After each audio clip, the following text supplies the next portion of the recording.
Every morning you step through that same doorway, keys in hand, mind already halfway into the day. You barely notice the floor tiles or the creak of the hinge anymore.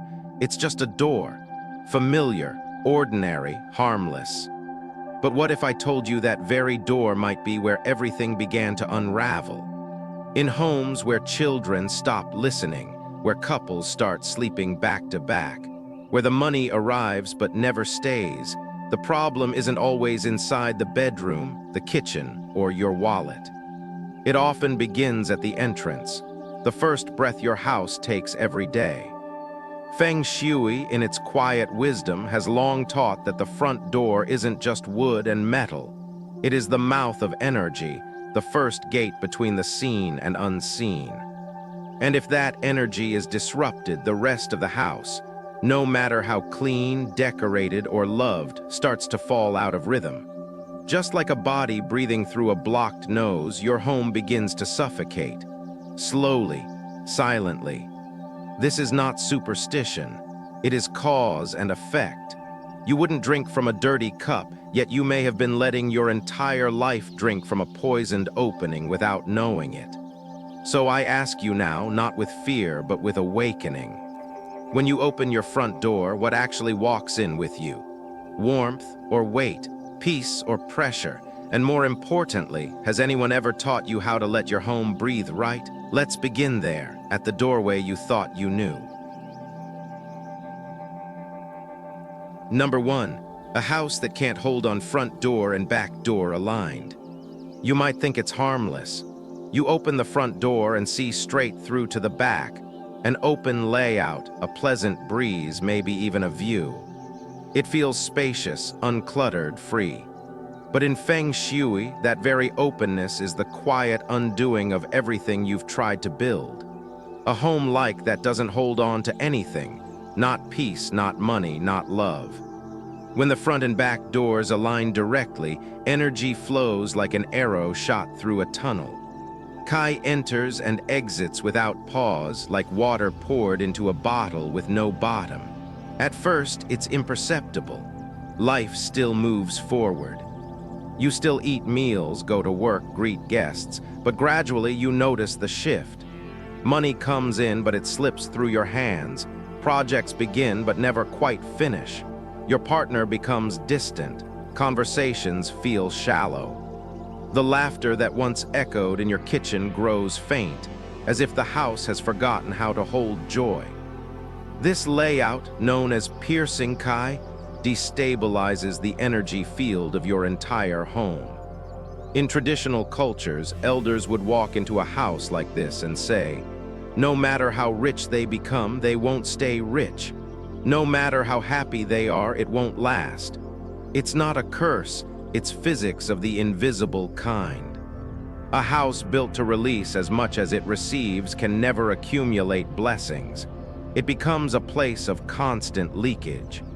Worse still, this flow doesn't only affect your wallet, it affects your nervous system.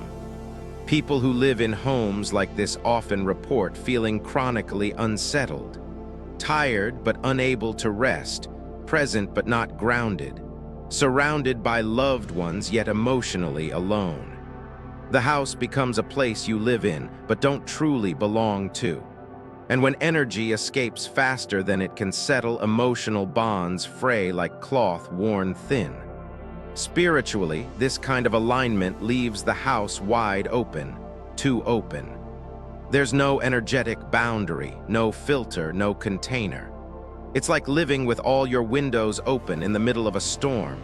Any spirit, mood, or misfortune passing by can walk right in.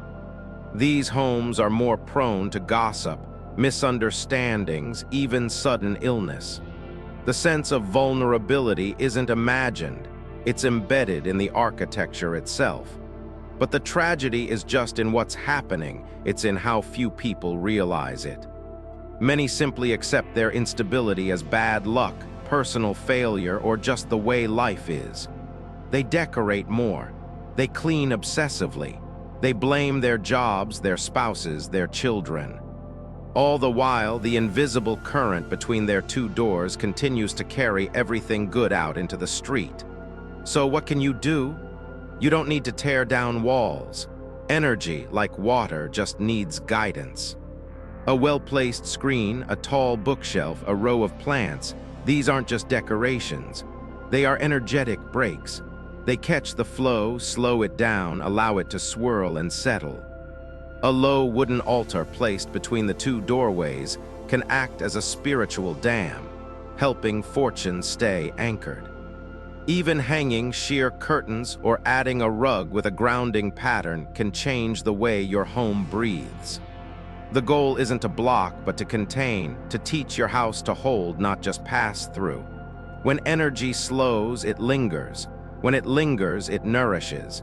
And when it nourishes, you begin to feel the shift. A quieter mind, warmer meals, deeper laughter. You stop surviving your days and start living in them. So the next time you open your front door and glance across to the back, don't just see empty space. Ask yourself, what have I been letting slip away without knowing it? What joy, what connection, what dream? And more importantly, how much longer will I let it drift out before I learn to keep it in?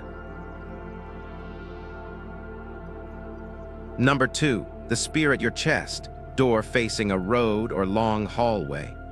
There's a moment right as you unlock your door when your body already senses it, a sharpness, a pressure in the chest. You step inside, and it feels like something is pushing through the space before you even settle in. If your front door opens directly to a long hallway, a narrow path, or worse, a straight road charging toward your home like a sword unsheathed, then that feeling isn't imagination. It's energy, and it's coming for you. In Feng Shui, this setup is known as cutting kai, and it's one of the most destabilizing energies a house can absorb. Think of it as a current too strong to swim in, energy rushing in with so much speed, it slices through your space instead of nurturing it. To the untrained eye, it might seem sleek or efficient. Look how clear the path is, someone might say, but the truth is that clarity is a direct pipeline for chaos. This isn't symbolic, it's structural. When energy enters a home in a straight, forceful line, it doesn't linger. It doesn't soften. It rushes like wind down an alley, piercing, cold, and relentless. The house, instead of embracing the energy, braces against it. And so do the people inside. They find themselves breathing shorter, speaking sharper, sleeping lighter. Even love becomes quick to flare, quick to fade.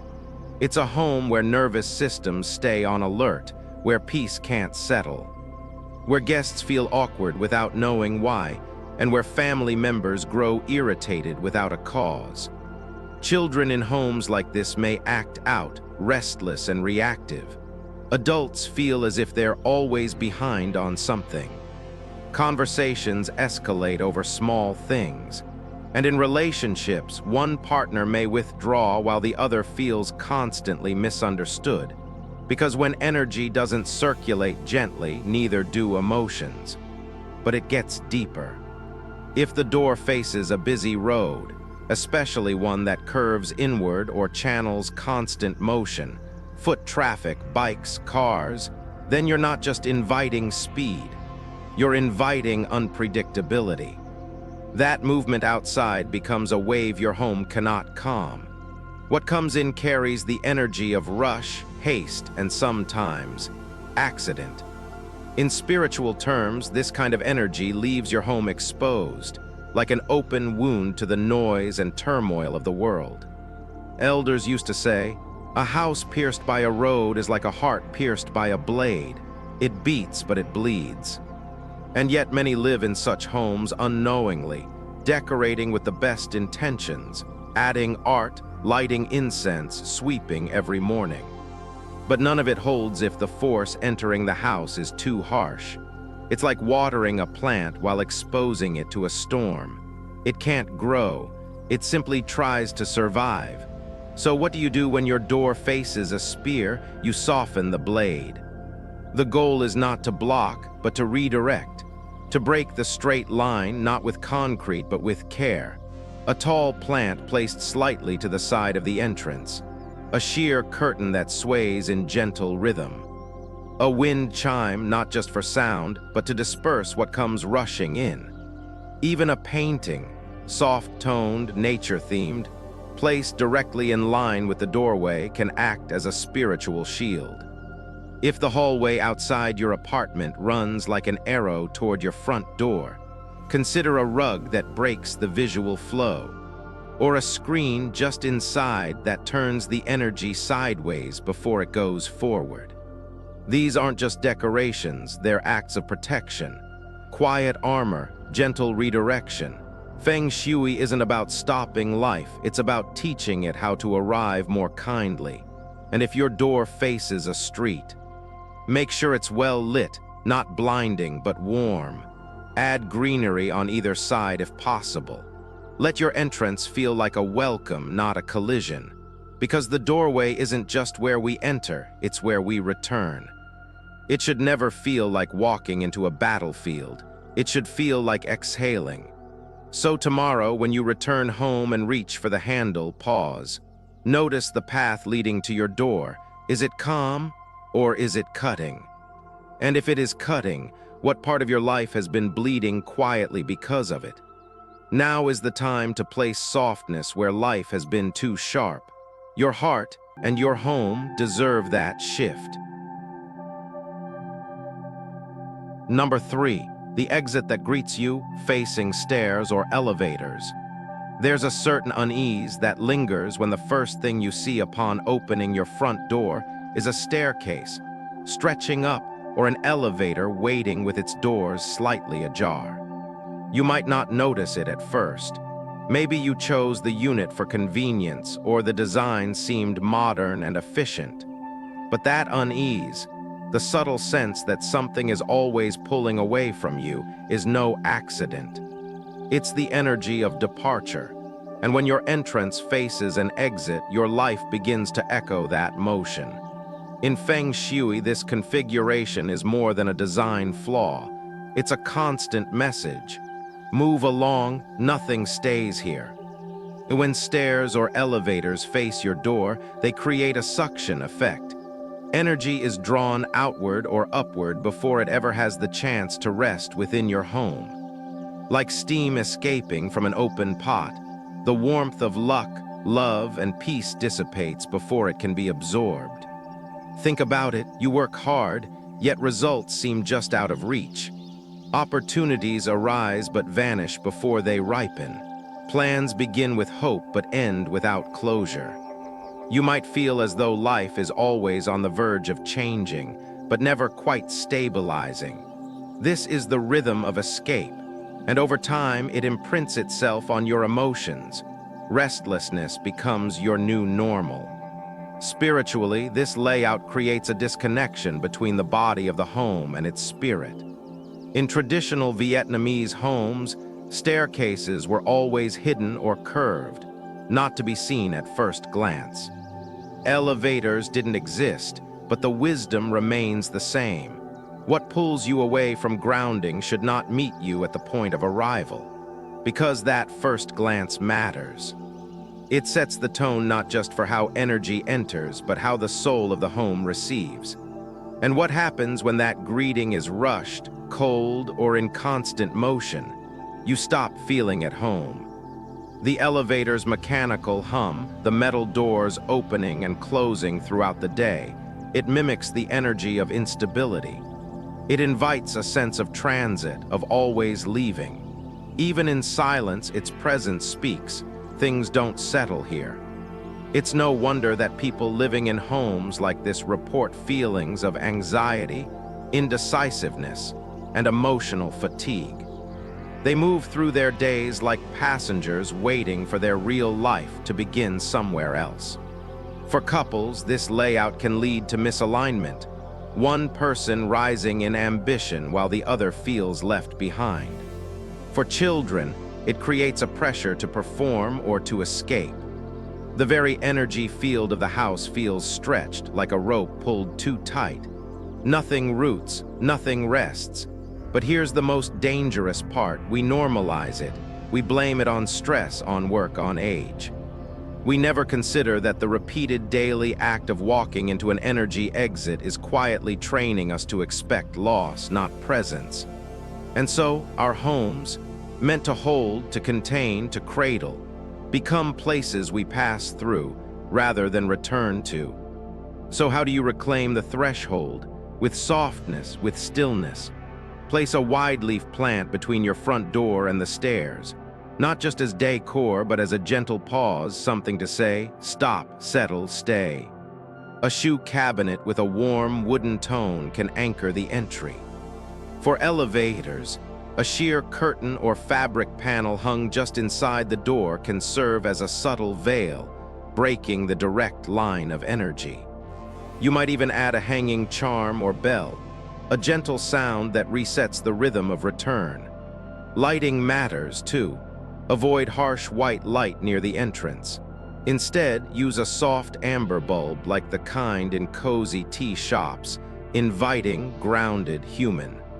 Let it glow like a hearth. Let it whisper, "You are home now." You don't have to live with a doorway that says goodbye the moment you arrive. You can teach your space to say, "Welcome, stay, rest." So tonight, as you turn your key and the elevator dings down the hall, ask yourself quietly, have I been walking into a home or walking into the next thing to leave? And if your answer is the latter, then know this: one small shift at your entrance can bring the whole house back to itself. Number 4, the mirror that reflects fortune away. At first glance, it seems harmless, even elegant. A mirror hanging directly across from your front door, brightening the entryway, making the space feel open, modern, alive. But in Feng Shui, this placement is not a style choice. It is a silent decision to turn blessings away at the threshold. Because mirrors, while beautiful, are never passive. They reflect, they double, and if placed unwisely, they repel. When you position a mirror directly opposite your front door, you are doing something your eyes cannot see but your life can feel. You are sending every good thing back the way it came. Fortune enters, opportunity knocks. Love, health, even moments of peace. They arrive, touch the energy field for one brief instant, and are instantly bounced out again. And the worst part? You never know why they didn't stay. That's the curse of reflective energy. It doesn't confront you. It simply refuses to let anything root. Over time, this shows up in ways that are easy to explain away. A lingering sense of dissatisfaction, frequent arguments over nothing, unexplained tension in the chest, or plans that fall apart just before the finish line. The house feels full yet empty. Lit but not warm, visited by luck but never embraced by it. And while the physical function of the mirror is to reflect light, its energetic function is far more potent. It becomes a second doorway, an invisible portal where energy doesn't enter and settle, but gets confused, redirected, or even expelled. Spiritually, mirrors have long been associated with the ability to see between worlds. But just as they can open vision, they can also fracture energy, splitting the flow into restless fragments that scatter instead of support. In homes where a mirror faces the front door, emotional harmony rarely lasts. Even love, once certain, begins to doubt itself. Sleep becomes light. The mind remains active at night, turning in circles. Guests may say, "Your home is beautiful," but they don't stay long. Children may struggle with focus. Partners may drift without conflict, just a soft, slow forgetting of closeness. Why? Because when energy is denied entry, the soul of the home begins to feel unwelcome. And yet many households still cling to the belief that mirrors make spaces feel bigger. That may be true for the eyes, but not for the heart.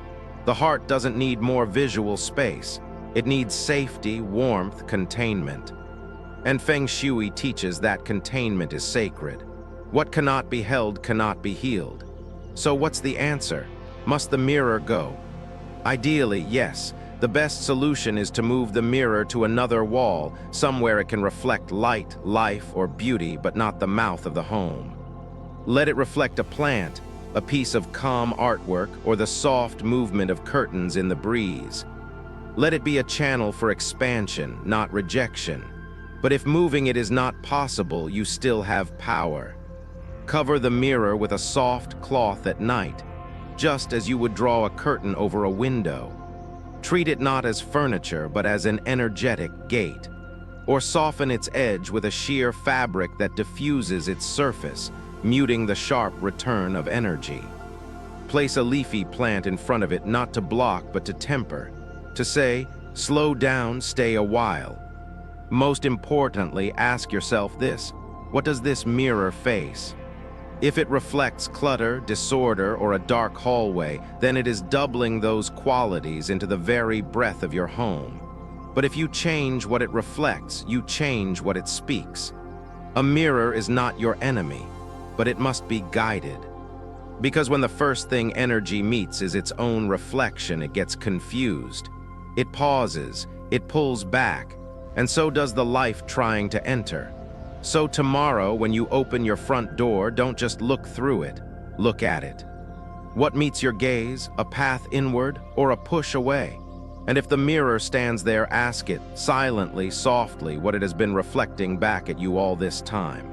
Then choose with intention to shift it, even slightly. Because when energy is allowed to enter and rest, everything inside begins to breathe again. Number 5, when proportions are off, door too tall, too short, or mismatched. There is a rhythm to every home, not in the ticking of clocks or the hum of appliances, but in the way the space holds you, visually, emotionally, spiritually. When something is too much or too little, too high or too narrow, the body senses it first, then the heart. And when it comes to your front door, the face of your home, proportion isn't just an architectural detail. It is a declaration of how energy is allowed to enter your life. A door that is too tall may look impressive, grand, majestic even, but in Feng Shui, such excess doesn't evoke strength, it signals loss of control. A towering door allows Kai to rush in uncontrollably, like wind through an open field with no trees to catch it. It pours in quickly and exits just as fast. The home receives everything but holds on to nothing. You may find yourself constantly busy, constantly reaching, and yet perpetually behind. The wealth comes, the love arrives, the opportunities knock, but none of them stay. A door that is too small tells a different story, one of limitation. Every time you pass through it, your body subconsciously contracts, adapts, lowers itself. Over time, this has a quiet but profound effect. You may begin to shrink your voice, second-guess your desires, or hesitate to ask for what you truly want. The home, in its constriction, teaches caution. It whispers that it's safer not to expand. And so dreams shrink, confidence wanes. Your world narrows inch by inch.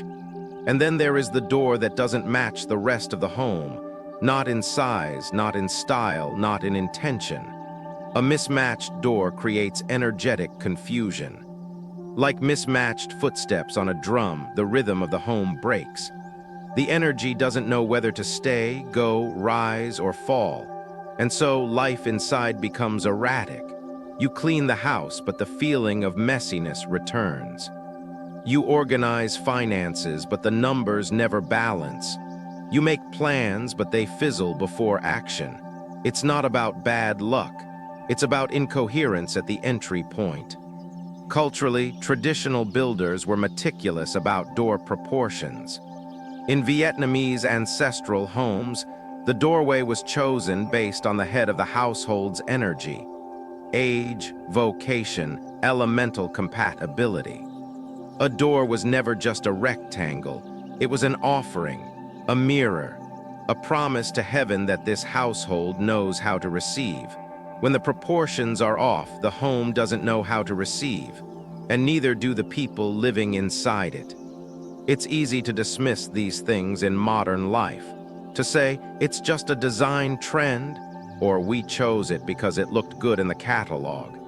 But energy doesn't read catalogs, it reads balance, it reads alignment. And it responds to cues you don't even know you're giving. So what can be done? You don't need to rebuild your entrance, you need to restore its rhythm. If your door is too tall, ground it. Add weight to its base, an earthen planter, a stone sculpture, a low bench with thick legs. Let the energy that rushes in have something to land on. If your door is too small, lift it. Place warm lighting above it, or hang a subtle fabric canopy that draws the eye upward.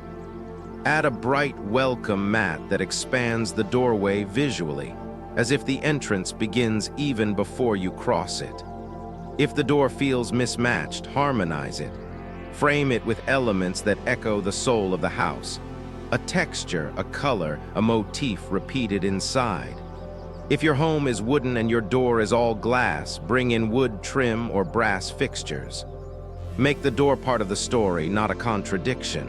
And above all, maintain it. A door that peels, creaks, or drags is like a mouth that speaks without clarity. Repair it not just for beauty, but for communication. Let your door speak well of you, because every time you open that door, you're not just entering a house. You're returning to yourself. And the way the doorway holds you, its height, its width, its wholeness, shapes the way you believe you're meant to be held. So tonight, before you turn the key, step back. Look at your door not with your eyes, but with your energy. Ask it quietly, are you letting good things enter, or are you asking them to hurry on their way? Then listen, and adjust, even slightly. Because proportion isn't about perfection, it's about invitation, and a home that invites with balance receives in peace. Number 6, the first thing you smell, trash bins by the entrance. There's a quiet message every home sends before a word is spoken. It's not in the decor, it's not in the walls, it's in the very first breath you take when you walk in. And if that breath carries the sour, heavy scent of trash, of things discarded, rotting, forgotten, then the house has already told you what kind of energy it lives with. We often place trash bins near the front door out of convenience. It's easy to toss something on the way out or to line it up near the gate so it's ready for collection. But in Feng Shui, this choice, so seemingly small, can ripple out in ways that affect your entire life. Because where energy first enters is sacred, and if what greets it is decay, then decay becomes the tone of everything that follows. Trash, in an energetic sense, is more than just waste. It's the physical manifestation of what we no longer want. It holds the vibration of rejection, of loss, of what is no longer welcome. And when this energy is placed at the very threshold of your home, the space that should invite freshness, vitality, and blessing, you create a spiritual contradiction. You are asking life to bring you good things while simultaneously positioning symbols of discard in its path. The result? A home that feels heavy, not always visibly messy but subtly drained. Projects stall.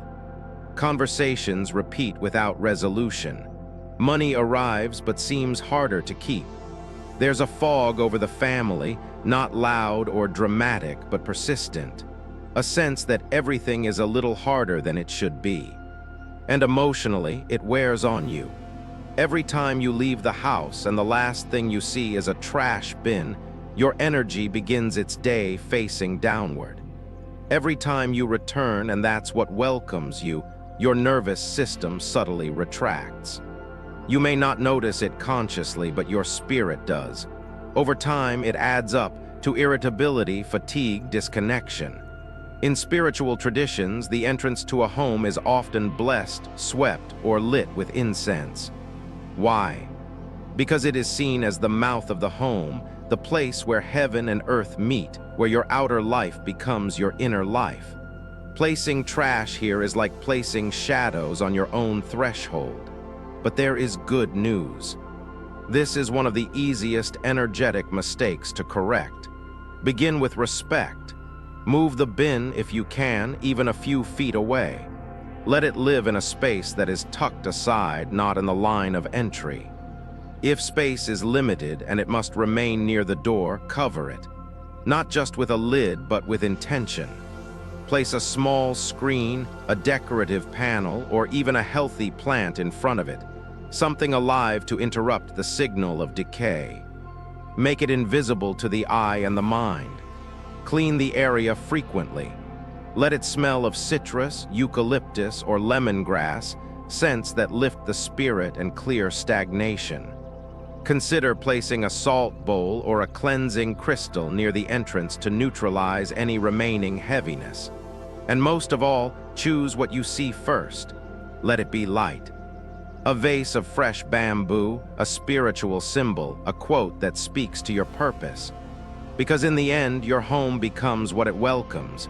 If it breathes in clarity, it exhales peace. If it begins each moment with something discarded, it starts every cycle already ending.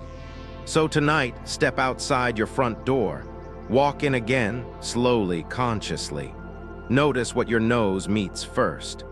Does it say beginning or burden, flow or leftover? This is your chance to rewrite that first impression, to say to the universe and to yourself, only what nourishes may enter here. Because energy doesn't need grand rituals. It needs small truths, repeated daily.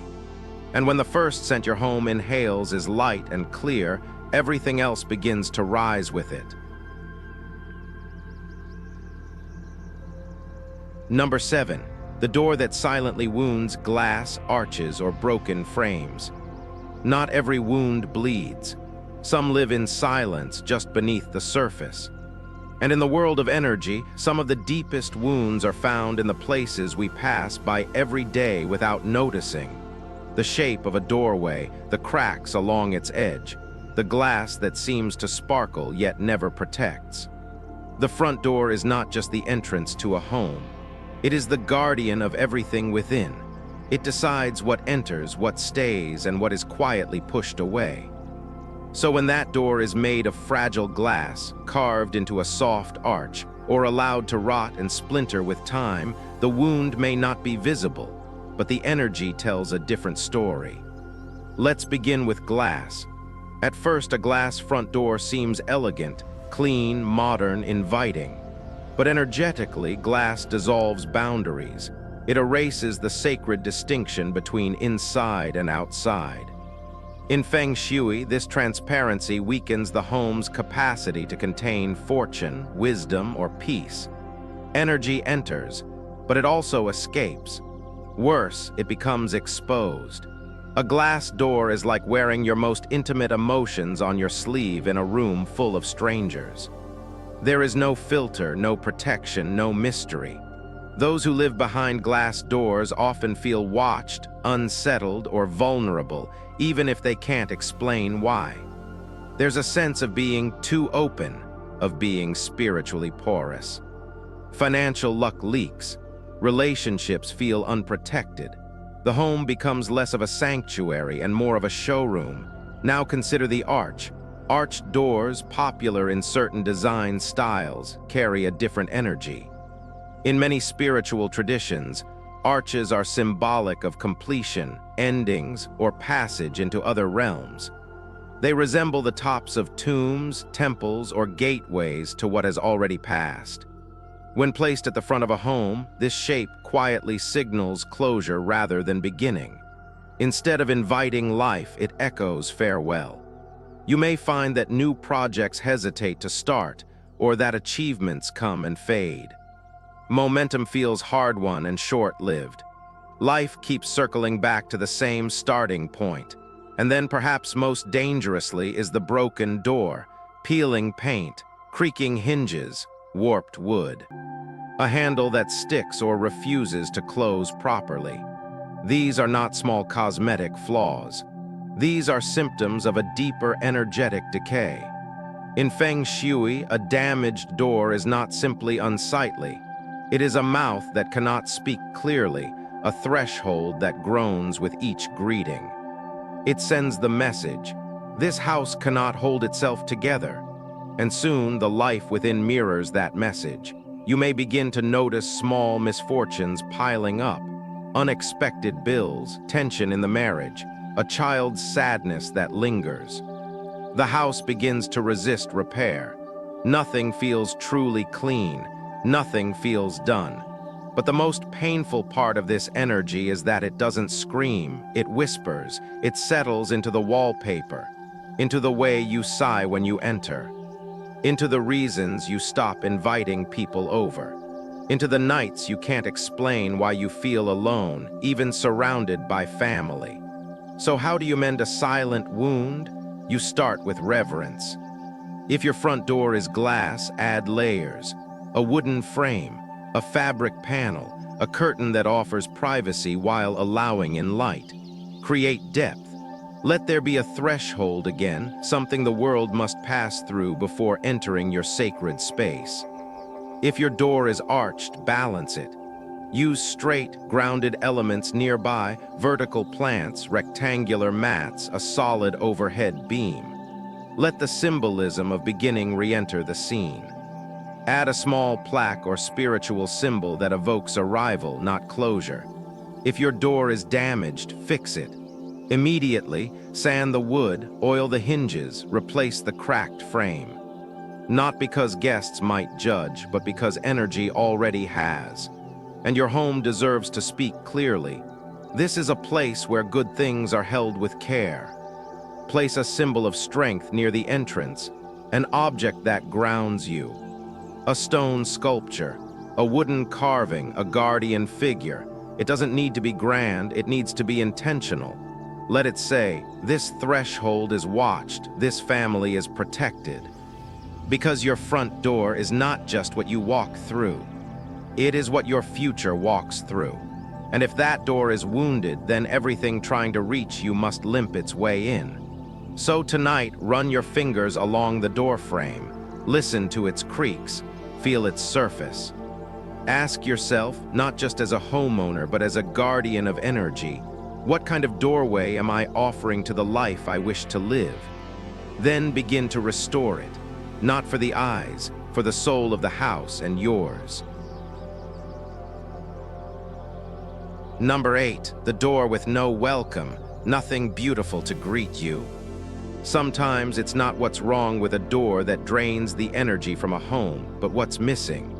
You walk in and there's nothing, no scent, no softness, no image that stirs the heart, just bare walls, a silent mat, and a space that feels more like transition than arrival. A place to pass through, not a place to land. And without realizing it, you've entered a house that has forgotten how to say welcome. In Feng Shui, the first sight you meet at the entrance is no small matter. It sets the tone for every room beyond. The eyes take it in, the body reacts, and the soul makes a decision. Do I expand or do I withdraw? When the front door opens and reveals only blankness, clutter, or cold surfaces, the energy that enters becomes uncertain.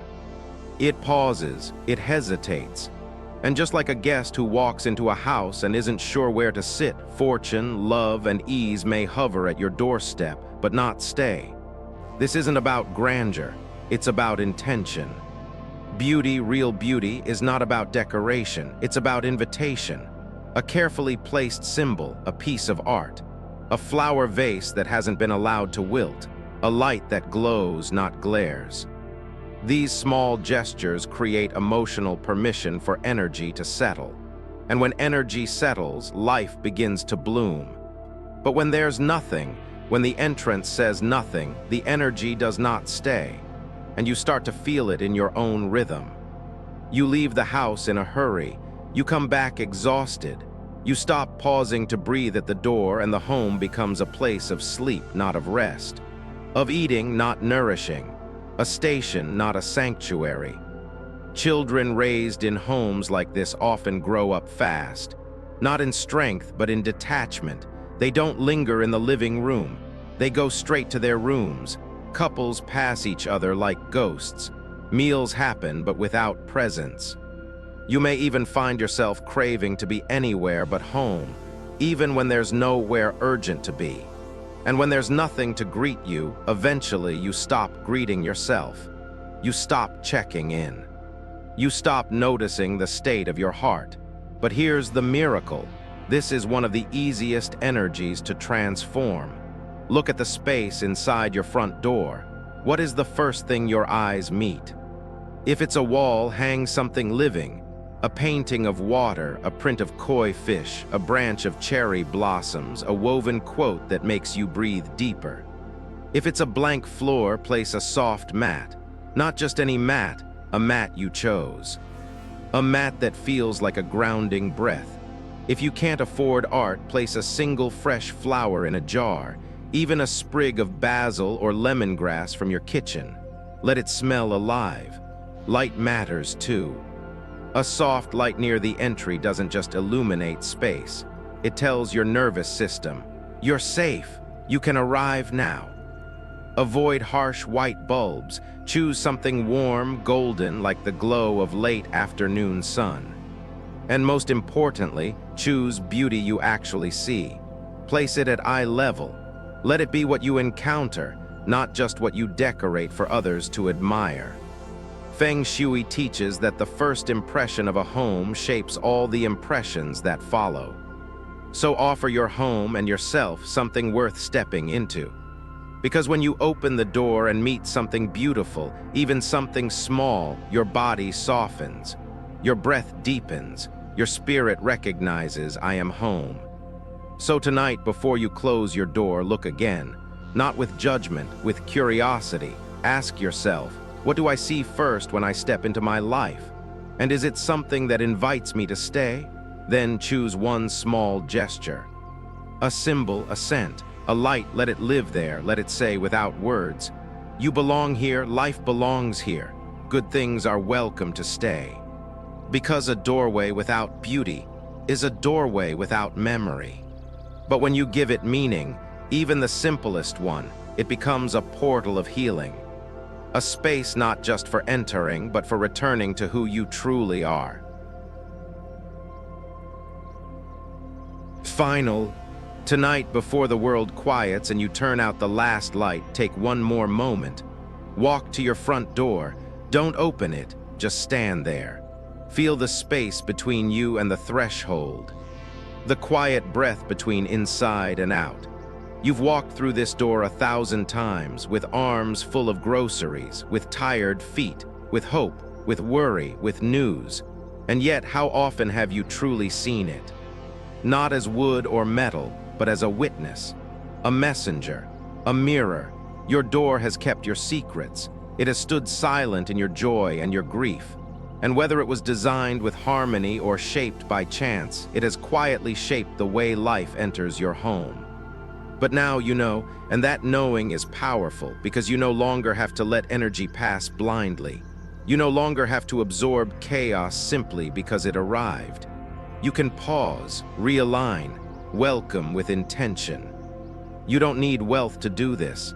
You don't need the perfect house, the right furniture, or rare ornaments.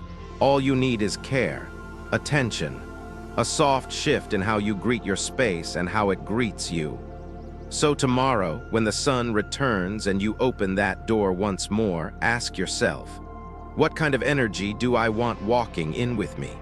And more importantly, what kind of life am I now ready to invite to stay? Let your doorway answer, softly, clearly, as only a mindful home can.